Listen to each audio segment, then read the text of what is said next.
آج کا یہ پروگرام آپ کے اس علاقے کے عظیم الشان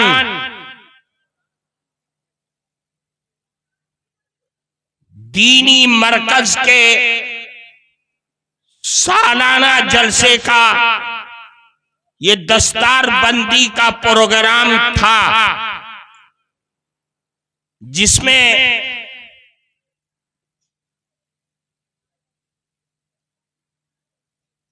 حفاظ کرام نے، جنہوں نے قرآن کریم حفظ کیا، ایک ایک آیت کو رٹ کر کے اپنے سینے میں بسایا، آج آپ حضرات نے ان کے سروں پر پگڑی کا جشن منا کر کے انہیں مبارکباد پیش کیا۔ اللہ تعالی ان حفاظ کرام کی برکتوں سے اور ان کے قرآن کریم کی آیات کے تمام حروف کے انوار و برکات سے اس مدرسے کے بانی مبانی حضرت مولانا عبدالحی چشتی رحمت اللہ علیہ کہ قبر کو نور سے منور فرما دے۔ میرے بھائی،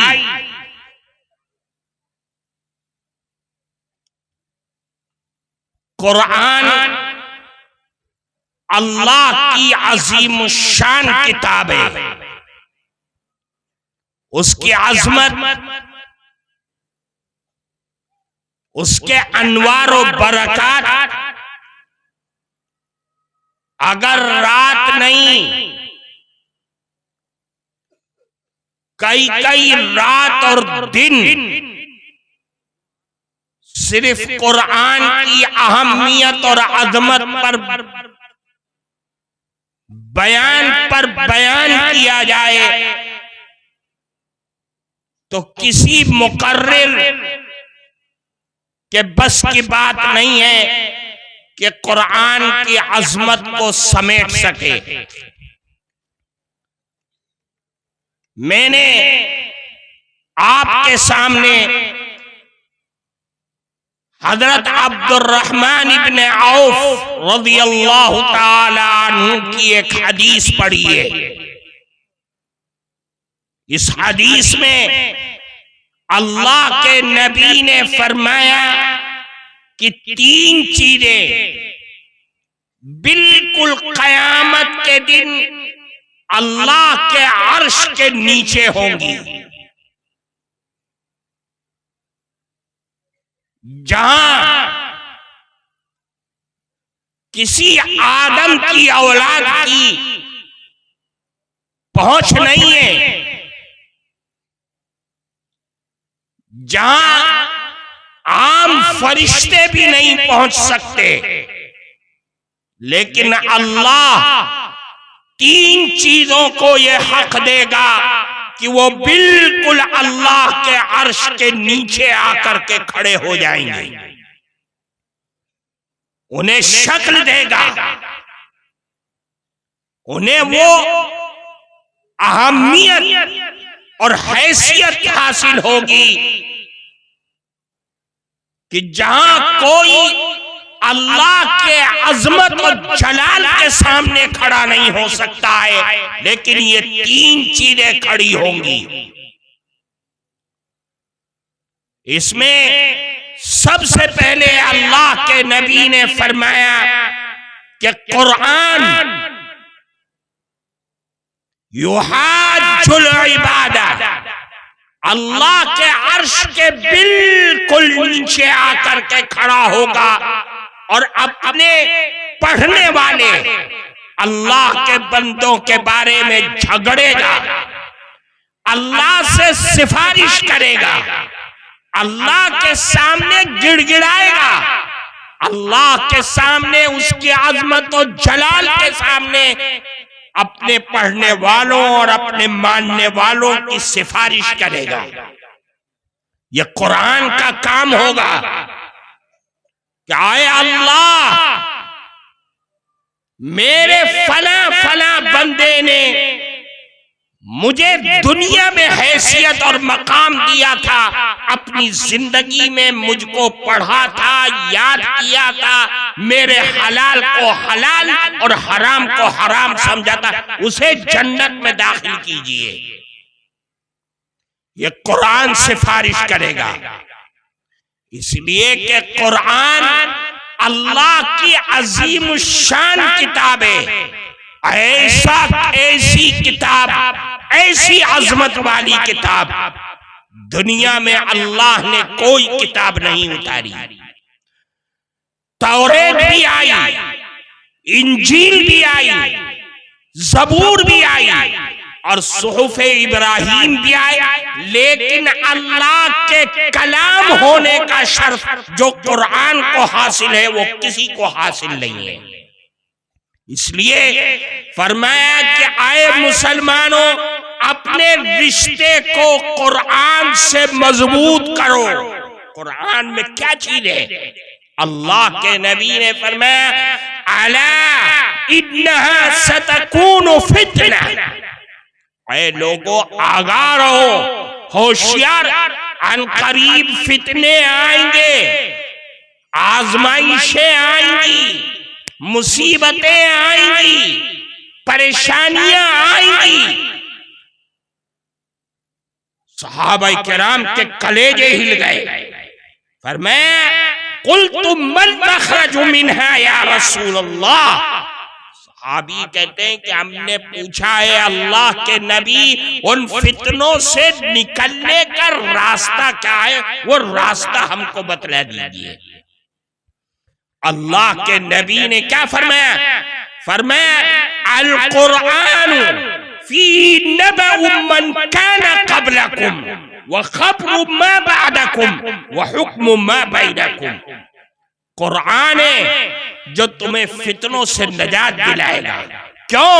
اس کی خاصیت یہ ہے کہ اس قرآن میں جو قومیں تم سے پہلے آ کر کے چلی گئیں ان کے واقعات بھی ہیں، اور جو بعد میں آنے والی ہے ان کے بھی واقعات ہیں، اور تمہارے جھگڑوں کے فیصلے بھی قرآن میں موجود ہیں. قرآن کو پکڑو، قرآن بتلائے گا کہ قوم عاد کا کیا حال ہوا، قوم ثمود کا کیا حال ہوا، فرعون کو اور اس کی قوم کو کیسے غرق کیا گیا، قوم لوط کا کیا حال ہوا. یہ سب قرآن میں تم کو ملے گا. اس لیے جو قوم دنیا میں رہتے ہوئے اپنے اللہ کی نافرمانی کر کے زندگی گزارتی ہے، قرآن کہتا ہے ان کا حشر قوم عاد اور قوم ثمود اور قوم لوط کی طرح ہو سکتا ہے. اس لیے قرآن کو لازم پکڑو. قرآن بڑی عظیم الشان کتاب ہے. اللہ کے نبی نے فرمایا کہ قرآن ہے کیا چیز؟ ہر مقرر، ہر باعث قرآن کی آیات اور قرآن اللہ کے نبی کی احادیث یہ فرماتی ہیں کہ قرآن پڑھو، قرآن کو یاد کرو، قرآن کو پڑھو، قرآن سے آخر قرآن ہے کیا چیز؟ اللہ کے نبی نے فرمایا ان ھذا القرآن حبل اللہ. جانتے ہو قرآن کیا ہے؟ قرآن تو اللہ کی رسی ہے. کون سی رسی؟ جسے قرآن کہتا ہے وَاعْتَصِمُوا بِحَبْلِ اللَّهِ، اے اللہ کے ماننے والوں اللہ کی رسی کو مضبوطی کے ساتھ پکڑ دو. وہ رسی ہے کیا؟ اللہ کے نبی تشریح کر رہے، فرماتے ان ھذا القرآن حبل اللہ والنور المبین والشفاء النافع. کہ قرآن ہے کیا چیز ہے؟ قرآن اللہ کی رسی ہے، قرآن نور مبین ہے، قرآن شافع ہے، قرآن شفا دینے والی ہے، نفع پہنچانے والی ہے، قرآن ایسی کتاب ہے۔ پھر فرمایا کہ قرآن کی خاصیت کیا ہے؟ عصمت لمن تمسک بہ ونجات لمن تبعہ، کہ قرآن بچانے والی ہے، حفاظت کرنے والی ہے ان کی جو قرآن کو مضبوطی کے ساتھ پکڑتے ہیں، جو قرآن کی تابعداری کرتے ہیں، قرآن کے حلال کو حلال اور حرام کو حرام سمجھتے ہیں، تو قرآن انہیں نجات دلانے والی ہے۔ دلوں کی تنگی اور زنگ کو دور کرنے کا آلہ قرآن ہے۔ قرآن اللہ کی عظیم الشان کتاب ہے۔ آج آپ نے دیکھا کہ قرآن کے حافظوں کے سر پر پگڑی بنی ہے، اعزاز ملا، یہ کیوں ملا ہے اعزاز؟ اللہ کے نبی کی ایک روایت ہے، ایک حدیث ہے، فرمایا ان اللہ تبارک و تعالی قرأ طه و یاسین قبل ان یخلق السماوات والارض بألف عام، کہ اللہ رب العزت والجلال نے سورہ طه اور سورہ یاسین کی تلاوت کیا آسمان و زمین کو پیدا کرنے سے 1000 سال پہلے۔ ابھی نہ آسمان بنا ہے نہ زمین بنی ہے، اللہ اپنی زبان سے جیسا کہ اس کی شان ہے وہ سورہ طه اور سورہ یاسین کی تلاوت کر رہے ہیں۔ کیا سمے ہوگا، کیا کیفیت ہوگی اگر قاری قرآن کی تلاوت کرتا ہے بہترین قاری جلسے میں تو سارا مجمع سبحان اللہ کی رٹ لگانے لگتا ہے، جھوم جاتا ہے۔ اور وہ تو اللہ ہے جو ساری کائنات کا بادشاہ ہے، وہ اپنی زبان سے سورہ طه اور سورہ یاسین کی تلاوت کر رہا ہے۔ کون ہے سننے والا؟ کوئی انسان نہیں ہے۔ فرماتے ہیں فلما سمعت الملائکہ، جب فرشتوں نے اللہ کی آواز کو سنا، قرآن کی تلاوت کو سنا، سورہ طه اور سورہ یاسین کی آیات کو سنا، تو 3 جملہ فرمایا۔ وہ 3 جملہ ہمارے اور آپ کے لیے بہت ہی حیثیت کا حامل ہے۔ فرمایا طوبی لامت تنزل ھذا علیہا، کتنے خوش نصیب امت ہوگی جس پر اللہ اپنا یہ کلام اتارے گا۔ وہ امت ہماری اور آپ کی ہے، رسول اللہ کے صدقے میں اللہ نے ہمیں قرآن کریم عطا فرمایا۔ پھر فرمایا وَطُوبَى لِأَلْسِنَةٍ تَتَكَلَّمُ هَذَا، کتنی خوش نصیب زبان ہوگی جس زبان سے اللہ کا یہ کلام پڑھا جائے گا۔ ہماری گندی زبان اور اللہ کا کلام، ہمارا بچہ بچیاں جوان بوڑھے ہر آدمی اللہ کا کلام پڑھ رہا ہے اپنی گندی اور گنہگار زبان سے۔ یہ خوش نصیبی ہے ان دعاؤں کی برکت جو فرشتوں نے ہمیں عطا کیا۔ پھر تیسرا جملہ فرمایا وَطُوبَى لِأَجْوَافٍ تَحْمِلُ هَذَا، کتنے خوش نصیب دل اور سینے ہوں گے جس دل میں اللہ کا یہ کلام رکھا جائے گا۔ اللہ نے وہ دل ہمیں، ہمارے بچوں کو، یہ چھوٹے چھوٹے بچے جن کے سر پر آج پگڑی بنی ہے، اللہ نے یہ اعزاز ہمیں عطا کیا ہے، یہ ان فرشتوں کی دعاؤں کی برکت تھی۔ اس لیے میرے بھائی، قرآن اللہ کا کلام ہے، اس قرآن سے وابستہ ہونا ہر مسلمان مرد اور عورت کی ذمہ داری ہے۔ قرآن ہمیشہ باقی رہنے والا ہے، اور یہ قرآن سے جو قوم وابستہ ہوگی وہ بھی زندہ جاوید بن جائے گی۔ اس لیے میرے بھائی، آج حالات کا تقاضا ہے، ساری دنیا اسی فکر کے اندر پڑی ہوئی ہے کہ مسلمانوں کے رشتے کو قرآن سے توڑ دیا جائے، ختم کر دیا جائے. ہم اور آپ نہیں، ہمارا دشمن یہ جانتا ہے کہ جب تک مسلمان کا رشتہ قرآن سے جڑا رہے گا، دنیا کی کوئی طاقت مسلمان کا سودا نہیں کر سکتی، اس کے ایمان کا سودا نہیں کر سکتی. آج دیکھو دنیا کے بڑے سے بڑے دماغ اسی بات پر لگے ہوئے ہیں کہ مسلمان کا رشتہ کیسے توڑ دیا جائے.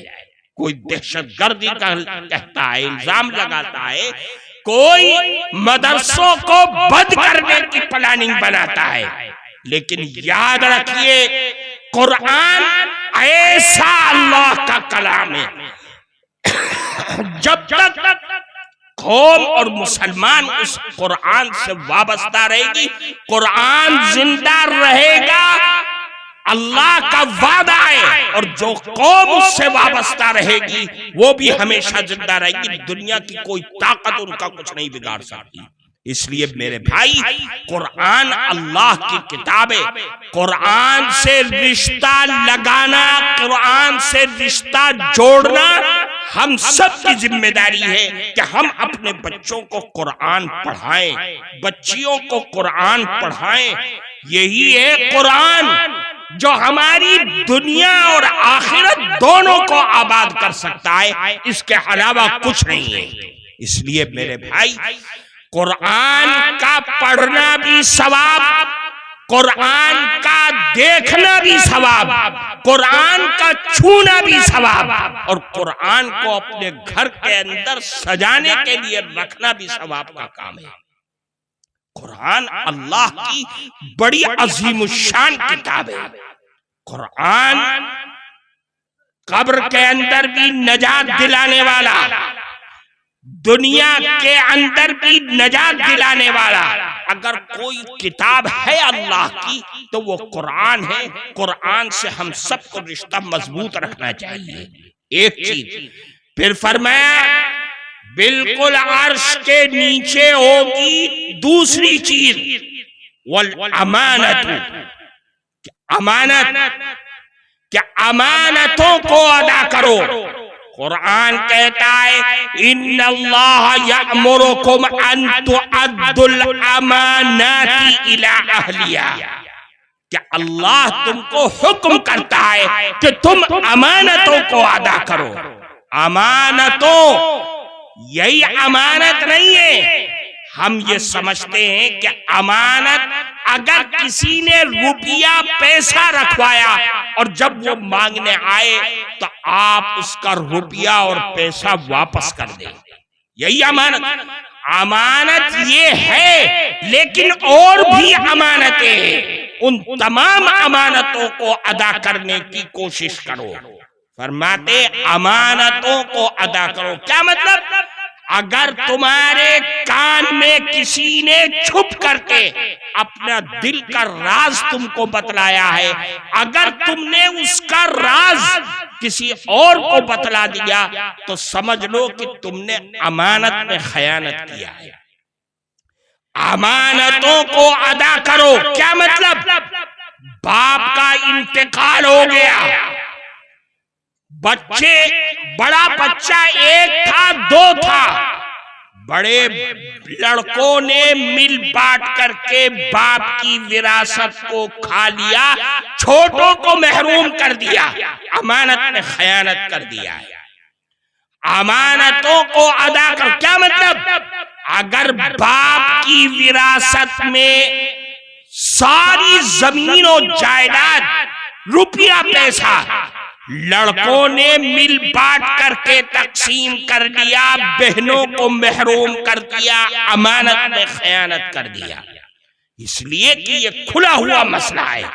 اللہ کے نبی فرماتے اگر بہنوں کو وراثت میں حصہ نہ دیا تو سمجھ لو اے لڑکوں ساری زندگی حرام کھاؤ گے اور قیامت کے دن اس کا حساب دینا پڑے گا. ہم اس مسئلے سے واقف ہیں لیکن توجہ نہیں دیتے. یہ قرآن کا مسئلہ ہے، یہ اللہ کے نبی کے بتایا ہوا مسئلہ ہے. یہ نص قطعی سے ثابت ہے کہ وراثت میں حصہ دیا جائے گا، بہنوں کا اتنا ہے، بھائیوں کا اتنا ہے۔ اگر بہنوں کو محروم کیا تو ساری زندگی حرام کھاؤ گے، کتنا ہی بڑا عالم بن جائے، مفتی بن جائے، قاری بن جائے، پڑھا لکھا کچھ بھی بنے، نمازی بنے، حاجی بنے، اگر بہنوں کو حصہ نہ دیا تو ساری زندگی حرام کھاؤ گے۔ اس لیے بہنوں کو حصہ دو، امانت ہے، امانت میں خیانت نہیں ہونی چاہیے۔ بہن نہیں مانگتی، کیوں؟ وہ یہ سمجھتی ہے کہ اگر میں نے اپنا حصہ مانگ لیا تو میرا میکا ختم ہو جائے گا، میری شادی بھی کرنی ہے۔ یہی شادی کرنا، اس میں خرچ کرنا، اس کا تعلق وراثت سے قطعاً نہیں ہے۔ جو یہ سمجھتا ہے وہ دیوانہ ہے۔ اس لیے میرے بھائی، بہنوں کو حصہ دینے کا اہتمام کرو۔ یہ ایسا حقوق العباد ہے کہ اگر ہم ساری زندگی سجدے میں پڑھ کر کے اللہ سے معافی مانگے، کبھی نہیں معاف ہو سکتا، اللہ معاف نہیں کرے گا۔ ہم نے نماز میں کوتاہی کی، روزوں میں کوتاہی کی، صدقہ اور خیرات میں کوتاہی کی، اللہ معاف کر سکتا ہے۔ لیکن اگر حقوق العباد میں کمی اور کوتاہی کی ہے تو ہرگز استغفار کرتے کرتے مر جائے، اللہ کے ہاں معافی کا درجہ نہیں ہے۔ اس لیے فرمایا کہ حق کو ادا کرو۔ دو ہی شکلیں، یا تو جس کا حق ہے مرنے سے پہلے اس کو دے دو، اور اگر دینے کے لیے کچھ نہیں ہے تمہارے پاس، تم فقیر ہو چکے ہو، کھا لیا ہے تم نے، اب تمہارے پاس کچھ نہیں ہے، تو پاؤں پکڑ کر کے زندگی میں اس سے معاف کرا لو۔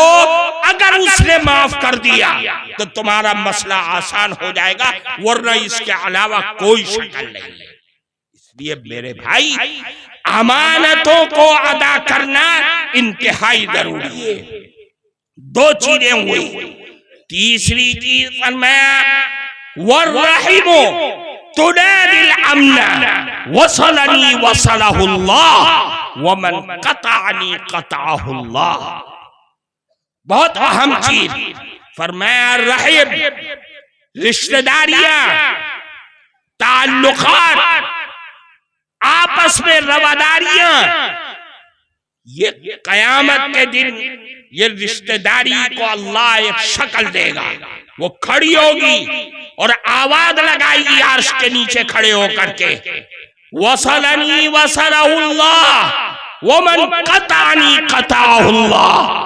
اے لوگوں، آج قیامت کا دن ہے اور اللہ کا اعلان ہے کہ جس نے مجھ کو دنیا میں جوڑے رکھا، اللہ آج اس کو جوڑے گا اور اس پر رحمتوں کی برسات کرے گا، اور جس نے دنیا میں مجھ کو توڑا، اللہ آج اس پر اپنی رحمتوں کا دروازہ بند کر لے گا۔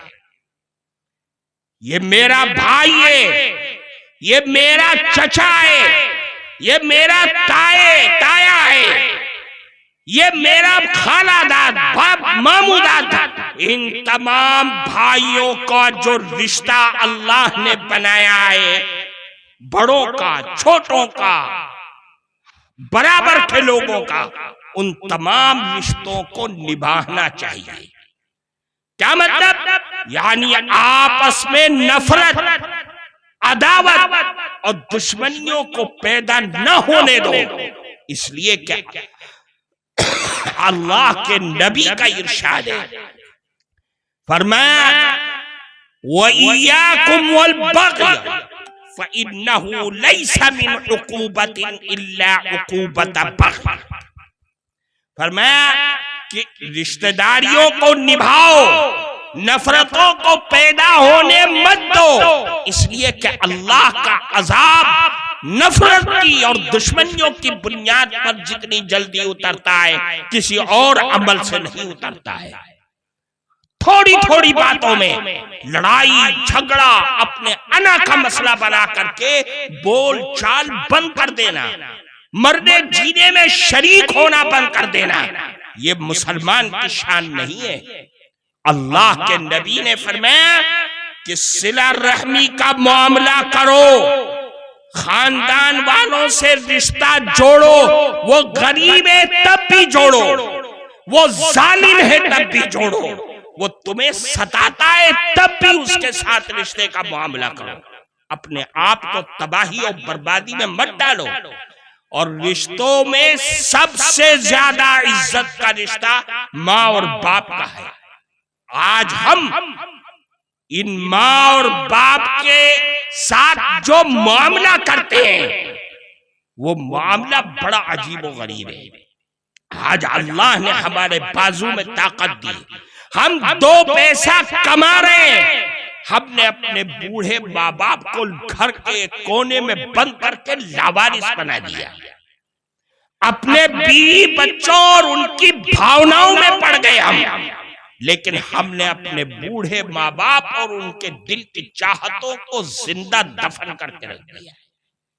میرے نبی کی تعلیم یہ نہیں ہے، فرمایا ماں باپ کے ساتھ آخری لمحے تک حسن سلوک اور محبت اور خدمت کا معاملہ کرو۔ کیوں؟ اس لیے کہ اللہ کے نبی نے اعلان فرمایا ہے، رضا الرب فی رضا الوالد وسخط الرب فی سخط الوالد۔ اے نوجوانوں سن لو کہ اگر تمہارے ماں باپ خوش ہیں تو عرش پر بیٹھا ہوا اللہ بھی تم سے خوش ہے، اور اگر یہ ناراض ہے تو اللہ بھی تم سے ناراض ہے، اور اگر اللہ ناراض ہو جائے تو یاد رکھو نہ دنیا کے اندر چین و سکون ہے، نہ آخرت کے اندر نجات مل سکتی ہے۔ اس لیے فرمایا ماں باپ کے ساتھ حسن سلوک کرو۔ کیسا حسن سلوک؟ قرآن اس کا نقشہ کھینچ کر کے ہم کو بتلاتا ہے۔ فرمایا 5 چیزیں، فرمایا اما یبلغن عندک الکبر احدہما او کلاہما فلا تقل لہما اف۔ پہلی چیز فرمایا یہ بوڑھے ماں باپ ہو گئے، ان کا بڑھاپے میں مزاج میں چڑچڑا پن آ گیا ہے، بات بات میں غصہ ہو رہے ہیں، تو اللہ اعلان کرتا ہے کہ فلا تقل لہما اف۔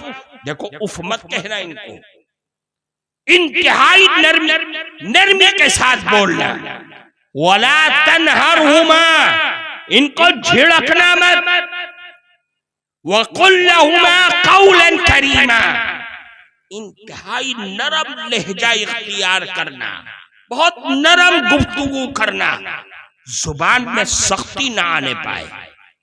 وَاخْفِضْ لَهُمَا جَنَاحَ الذُّلِّ، اور دیکھو جب ان کے سامنے جانا تو اپنے آپ کو بالکل بچھا دینا، اپنی رفتار سے، اپنی گفتار سے، اپنے معاملات سے تمہارے اندر اکڑ، تمہارے پیسوں کی، تمہاری دولت کی، تمہاری طاقت کی کوئی اکڑ اور بو نہ آنے پائے۔ اور دیکھو وَقُلْ رَبِّ ارْحَمْهُمَا كَمَا رَبَّيَانِي صَغِيرًا، اور جب زبان کھولنا تو یہ کہنا کہ اے میرے پروردگار میرے ان بوڑھے ماں باپ پر رحم و کرم فرما، جس طریقے سے بچپن میں انہوں نے میرے حال پر رحم اور کرم فرمایا تھا۔ یہ قرآن کا کہنا ہے۔ اللہ کے نبی نے فرمایا اسی موقع پر ایک آدمی، ایک صحابی آئے اور عرض کیا کہ اے اللہ کے نبی میں حسن سلوک اور محبت کا معاملہ کرنا چاہتا ہوں، کس کی خدمت کروں؟ تو اللہ کے نبی نے فرمایا اپنی ماں کی خدمت کر، پھر اپنی ماں کی خدمت کر، پھر یہی کہا اپنی ماں کی خدمت کر، چوتھی مرتبہ فرمایا ثم اباک فادناک ادنا، پھر اپنے باپ کی، باپ نہ ہو تو اس کے قریبی رشتہ داروں کی، 3 مرتبہ فرمایا اپنی ماں کی خدمت کر، اپنی ماں کی خدمت کر، اپنی ماں کی خدمت کر۔ کیوں فرمایا؟ اس لیے کہ ماں نے جو مصیبتیں جھیلی ہیں، جو پریشانیاں تمہاری پرورش میں جھیلی ہیں، کوئی مرد اس کو اپنی زبان سے بتا نہیں سکتا، اس کا اظہار نہیں کر سکتا ہے۔ قرآن کہہ رہا ہے وہ پریشانیاں کیا ہیں؟ فرمایا حملتہ امہ کرہا، تیری ماں وہ ہے جس نے تجھ کو 9 مہینہ اپنی پیٹ میں رکھا، انتہائی پریشانیاں جھیل کر کے، درد ہے، تکلیف ہے، لیکن پین کلر نہیں کھا رہی ہے۔ اگر کھا لیا تو ڈاکٹر کہتا ہے کہ بچے پہ اثر پڑے گا، رات بھر تڑپ رہی ہے، پریشان ہے، کرا رہی ہے، ساری دنیا سو رہی ہے، لیکن تیرے خاطر وہ رات بھر تڑپ رہی ہے۔ قرآن کہہ رہا ہے تھک تھک کر کے، تکلیفیں سہ کر کے تجھے 9 مہینہ پیٹ کے اندر رکھا۔ وَوَضَعَتْهُ كُرْهًا، اور پھر قرآن کہہ رہا ہے جب جننے کا وقت آیا تو انتہائی پریشانی کے ساتھ پریشان ہے، تڑپ رہی ہے۔ ڈاکٹر نے کہہ دیا بچے کو پریشانی آئے، دقت ہے، سانس نہیں لے رہی ہے، حرکت نہیں کر رہا، آپریشن ہوگا۔ ماں نے نہ آؤ دیکھا نہ تاؤ دیکھا، اپنی زندگی کو پامال کر دیا، پیٹ چاک کرایا کہ مجھے بچہ صحت مند چاہیے۔ کیا ہے کون کر؟ سارے رشتہ دار تو لڈو لیے کھڑے ہوئے، خبر آئے تو ہم منہ میٹھا کر، تڑپ کون نہیں ہے وہاں پر؟ وہ تیرے خاطر تیری ماں تڑپ رہی ہے۔ اس لیے میرے بھائی قرآن کہہ رہا ہے ماں کی خدمت کر۔ پھر فرمایا وَحَمْلُهُ وَفِصَالُهُ 30 شهرًا، ماں وہ ہے جس نے 2 سال تک تجھ کو اپنے جسم کا جوہر دودھ کی شکل میں پلایا، اور کوئی ایسی چیز نہیں کھائی جو اس کو پسند تھی، اور اس ڈر سے نہیں کھائی کہ اگر میں نے کھا لیا تو بچے کی خوراک میں کمی آ جائے گی۔ اس لیے اللہ کے نبی نے فرمایا اپنی ماں کی خدمت کر، ماں کی خدمت کر، ماں کی خدمت کر۔ قرآن یہ کہتا ہے کہ ماں باپ کا درجہ ہے، اس درجے کو پہچاننے کی کوشش کرو۔ پھر اللہ کے نبی نے ایک حدیث فرمائی، لمبی حدیث ہے، اس حدیث میں 15 علامتیں بیان فرمائی ہیں کہ اگر امت میں یہ 15 علامتیں پائی جانے لگے تو اب اللہ کے عذاب کا سلسلہ شروع ہو جائے گا۔ اس میں سے ایک چیز فرمائی کہ اطاع الرجل زوجته وعق امه وبر صديقه وجفا اباه، جب ایسے حالات پیدا ہو جائیں معاشرے اور سماج میں، ایسے بدنصیب لوگ پیدا ہونے لگے کہ لوگ اپنی جوان بیوی کے کہنے میں آ کر کے بوڑھی ماں کو لات مارا، یعنی جوان بیوی ہے، اس کے عشق اور محبت میں پڑھ کر کے اپنی ماں کو تو نے جھڑک دیا، تو اب سمجھ لے کہ اللہ کے عذاب کا سلسلہ شروع ہو گیا۔ ماں اور بیوی کو ایک ساتھ کیوں ملاتا ہے؟ بیوی کو بیوی کے درجے میں رکھ اور ماں کو ماں کے درجے میں رکھ۔ پھر فرمایا جب ایسے لوگ پیدا ہونے لگے کہ اپنے دوستوں کے کہنے میں آ کر کے بوڑھے باپ کو لات مار دے، تو اب سمجھ لو کیا ہوگا، فَلْيَرْتَقِبُوا عِنْدَ ذَلِكَ رِيحًا حَمْرَاءَ او خسفن او مسخن او قذفن، اب انتظار کرو کہ آندھیاں آئیں گی، آگ برسے گی، زمین پھٹے گی، تم دسائے جاؤ گے زندہ، اور تمہاری صورتیں کتوں اور سوروں اور بندروں جیسی بن جائیں گی۔ اور دوسری حدیث میں فرمایا کہ اللہ کا عذاب اس طریقے سے آئے گا دنیا میں کہ جیسے تسبیح کا دھاگا ٹوٹ جائے، دانے بکھر جاتے ہیں۔ میرے بھائی یہ اللہ کی آج دیکھ لو دنیا میں کیا، ہر صبح ایک نئی آفت لے کر کے معلوم ہوتا ہے کہ ہر صبح مسلمان کی گردن پر ایک تلوار لٹکی ہوئی ہے، ہر جگہ پر کون ہے پریشان؟ مسلمان پریشان ہے۔ کس کا خون بہ رہا ہے؟ مسلمان کا خون بہ رہا ہے۔ کس کے اوپر آفت آ رہی ہے؟ مسلمان۔ یہ ساری پریشانیاں ہیں کہ آج ہم اپنے دین سے دور ہو گئے ہیں۔ قرآن اور حدیث کی تعلیمات سے ہم نے اپنے آپ کو دور کر دیا ہے۔ اس لیے میرے بھائی، یہ دینی جلسے، یہ پروگرام، اور اس میں آپ کی صرف یہ بات کہنے کے لیے، سمجھانے کے لیے کہ مسلمانوں اپنے رشتے کو اپنے اللہ اور اس کے نبی سے مضبوط کرو۔ ہماری نجات، ہماری کامیابی صرف اور صرف اسی میں ہے، ورنہ یاد رکھو دنیا کی کوئی طاقت ہم کو نہیں بچا سکتی۔ آج ارتداد ہے، جہاں دیکھو مسلمان بچیاں غیروں کے جا کر کے بیٹھ رہی ہیں، ہر جگہ سے یہ اطلاعات مل رہی ہے۔ ان کی کیا وجہ ہے؟ ہم نے اپنے اولاد کی صحیح تربیت نہیں کیا، اسلامی تربیت نہیں کیا، شرعی اعتبار سے تربیت نہیں کیا۔ ہم نے ان کو پیدا ہونے کے بعد، ہوش سنبھالنے کے بعد، ہاتھ پاؤں میں طاقت آنے کے بعد ان کو کبائی پر اس طریقے سے ڈال دیا، یا بڑے بڑے اسکول و کالجوں میں ڈال کر کے تعلیم دلائی اور دین سے دور کیا۔ آج اس کا نتیجہ ہے کہ جہاں بچہ جوان ہوا، سوچنے سمجھنے لگا، وہ غیروں کی گود میں جا کر کے بیٹھ گیا۔ اس لیے میرے بھائی، ہم اپنے حالات کو دیکھیں، سمجھیں کہ ہم جا کہاں رہے ہیں۔ میرے نبی نے جو دین ہم کو دیا تھا، اس دین کی ڈگر اور اس کے لائن پر ہم ہیں یا نہیں ہیں؟ ہمیں پھر سے 1400 سال پیچھے جانا پڑے گا، تب ہمیں نجات ملے گی اور کامیابی ملے گی۔ یہ دنیا کے کتے جو بول رہے ہیں، جو بھونک رہے ہیں، یاد رکھیے یہ آپ کے دین کو نقصان نہیں پہنچا سکتے۔ اگر ہمارا دل مضبوط ہوگا اور ایمان مضبوط ہوگا، یہ خود دفن ہو جائیں گے اور ختم ہو جائیں گے۔